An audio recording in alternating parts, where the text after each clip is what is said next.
आज की कहानी है वो प्यार नहीं था। सच्चा प्यार इससे साबित नहीं होता कि आप कितने लंबे समय से एक साथ हैं। सच्चा प्यार तब पता चलता है जब परिस्थितियां खराब चल रही हो और फिर भी आप एक दूसरे के साथ रहे, एक दूसरे को सपोर्ट करे और जिंदगी में साथ आगे बढ़े। रूबी एक फैशन डिजाइनर थी और नितिन एक कंपनी में सेल्स मैनेजर का काम करता था। रूबी और नितिन एक दूसरे को कॉलेज से जानते थे और एक दूसरे से प्यार करते थे। उनके रिलेशन को लगभग 6 साल हो गए थे और अब रूबी नितिन से शादी करना चाहती थे। पिछले महीने नितिन का प्रमोशन हुआ था, तो इसी कारण उसे दूसरे शहर में शिफ्ट होना पड़ा था। जाने से पहले वो रूबी से मिला था। रूबी बहुत उदास थी कि अब वो दोनों मिल नहीं पाएंगे, लेकिन रूबी ने नितिन को कभी माना नहीं किया। जाने से वो चाहती थी नितिन अपने कैरियर में आगे बढ़े और यही सोचकर उसने खुशी खुशी नितिन को जाने दिया था। वो दोनों एक दूसरे को रोज फोन करते थे और घंटों बातें करते थे। रूबी उससे उसके नए काम, नई जगह के बारे पूछती रहती कि सब कैसा है उधर। वो समय पर खाना कहता है ना, काम में ध्यान लगता है ना। रूबी उसे उसका सब कुछ पूछती थी। 1 साल अच्छे से बीत गए थे, लेकिन फिर कुछ ऐसा होने लगा कि रूबी बहुत परेशान रहने लगी। नितिन ना तो खुद रूबी को फोन करता था और जब रूबी फोन करती थी तो ये बोलकर फोन रख देता था कि वो काम में व्यस्त है। रूबी को समझ नहीं आ रहा था कि नितिन ऐसा क्यों कर रहा है। भले कितना भी काम हो, 5 मिनट तो मुझसे बात कर ही सकता है। 1 महीना ऐसे ही चला गया। फिर रूबी थक कर नितिन को फोन करना छोड़ दी और नितिन तो अब उसे खुद से फोन करता ही नहीं था। कुछ दिन ऐसे ही बीत गए तो रूबी ने खुद फोन किया नितिन को। उसने फोन नहीं उठाया। रूबी ने उसे 4-5 बार फोन किया, फिर भी उसने फोन नहीं उठाया और ना ही उसने बाद में खुद रूबी को फोन किया। रूबी बहुत परेशान हो गई। वो सोचने लगी कि सच में नितिन काम में व्यस्त रहता है कि कुछ और बात है। कुछ दिनों बाद रूबी अपने काम से छुट्टी लेकर नितिन को बिना बताए उससे मिलने चली गई। रूबी को नितिन का पूरा पता मालूम था कि वो कहाँ रहता है।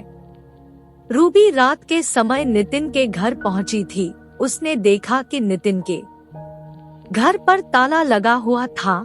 उसने नितिन को फोन किया, लेकिन हमेशा की तरह नितिन ने रूबी का फोन नहीं उठाया। फिर रूबी ने नितिन को मैसेज किया कि मैं तुम्हारे घर के बाहर खड़ी हूँ, तुम कहाँ हो। थोड़ी देर बाद नितिन ने फोन किया और उसे बहुत डांटा कि तुम बिना बताए क्यों आ गई इधर, किसने बोला था तुम्हें इधर आने के लिए, और फोन रख दिया।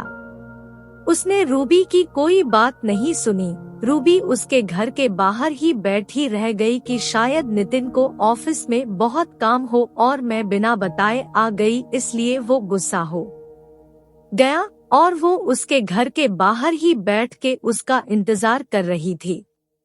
सफर में रूबी बहुत थक गई थी और उधर बैठे बैठे रूबी की आंख लग गई और वो सो गई।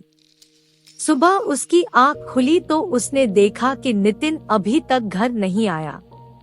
उसने फिर से नितिन को फोन किया। फोन उठाते ही नितिन बोला, क्या है, तुम मुझे बार बार क्यों फोन कर रही हो। रूबी बोली, तुम कहाँ हो, रात भर तुम घर नहीं आए, मैं इधर तुम्हारे घर के बाहर कल रात से तुम्हारा इंतजार कर रही हूँ। नितिन गुस्से में बोला, तुम चली जाओ, मैं नहीं आ सकता। रूबी की आंखों में आंसू आ गए। रूबी बोली, क्यों कर रहे हो ऐसे, मेरी क्या गलती है ये तो बताओ। नितिन बोला, तुम जाओ, मुझे तुमसे कोई बात नहीं करनी, और फिर फोन रख दिया। रूबी बहुत रोने लगी। उसके पास वापस जाने के अलावा कोई रास्ता नहीं था। वो अनजान शहर में नितिन को कैसे और कहां ढूंढती। फिर उसने सोचा कि नितिन के पड़ोसियों से एक बार पूछ ले कि नितिन यही रहता है, ना कि कहीं और शिफ्ट हो गया है। उसने पूछा तो उसे पता चला कि पिछले 1 महीने से नितिन यहाँ रहता ही नहीं है। ये सुनकर उसे और बुरा लगा कि नितिन ने उसे कुछ नहीं बताया था कि वो कहीं और शिफ्ट हो गया है। पहले नहीं बताया था ठीक है, लेकिन अब जब मैं यहाँ आ गई हूँ फिर भी उसने कुछ नहीं बताया और ना ही मिलने आया। वो वहाँ से अपने घर लौट गई। वो बहुत बेचैन हो रही थी, नितिन ऐसा क्यों कर रहा है। वो नितिन को फोन और मैसेज करती थी, लेकिन वो ना तो फोन उठता और ना ही मैसेजेस का रिप्लाई करता था। कुछ 15 दिनों बाद नितिन का फोन आया। रूबी अपने ऑफिस में थी। उसने तुरंत फोन उठाया और ऑफिस से बाहर निकली बात करने के लिए। वो पूछने लगी कि नितिन तुम्हें क्या हो गया है, तुम मेरे साथ ऐसा क्यों कर रहे हो, मुझसे कोई गलती हुई है तो मुझे बताओ, लेकिन मुझे ऐसे इग्नोर नहीं करो, मुझसे बात करो। उधर से नितिन बोला अब प्लीज तुम मुझे भूल जाओ, मैं किसी और से प्यार करता हूँ और उससे शादी करने वाला हूँ और पिछले 1 महीने से उसके साथ ही रहता हूँ, इसलिए तुमसे मिलने नहीं आया था उस दिन। हो सके तो मुझे माफ कर देना, मैं अपना फोन नंबर भी बदल रहा हूँ। इतना बोलकर नितिन ने फोन रख दिया। रूबी ये सब सुनकर तो मानो जैसे उसके पैरों के नीचे से जमीन ही निकल गई। उसका दिल बहुत ही तेजी से धड़कने लगा। वो रोने लगी और सोचने लगी कैसे 6 साल का रिलेशन ऐसे कोई एक झटके में तोड़ सकता है। वो उसी वक्त ऑफिस से घर चली गई। वो बहुत रोई और फिर नितिन को फोन करने लगी कि नितिन ऐसे नहीं कर सकता, वो मुझे छोड़कर नहीं जा सकता। लेकिन जैसे नितिन ने कहा था कि वो अपना नंबर बदल रहा है, तो उसका फोन भी नहीं लगा। रूबी डिप्रेशन में चली गई थी। वो 15 दिनों तक ऑफिस नहीं गई। उस रोज ऑफिस से फोन आते थे। आखिर में उसके बॉस ने उसे बोल दिया कि ऐसे ही कुछ दिन और चला तो उसे अपनी नौकरी खोनी पड़ेगी।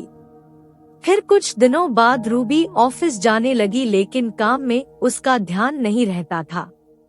5 महीने हो गए उस बात को। अब रूबी धीरे धीरे संभल रही थी। नितिन ने फिर कभी रूबी को फोन नहीं किया, ना रूबी ने फिर कभी उसे फोन किया। Thank you for watching. Please like, subscribe and share.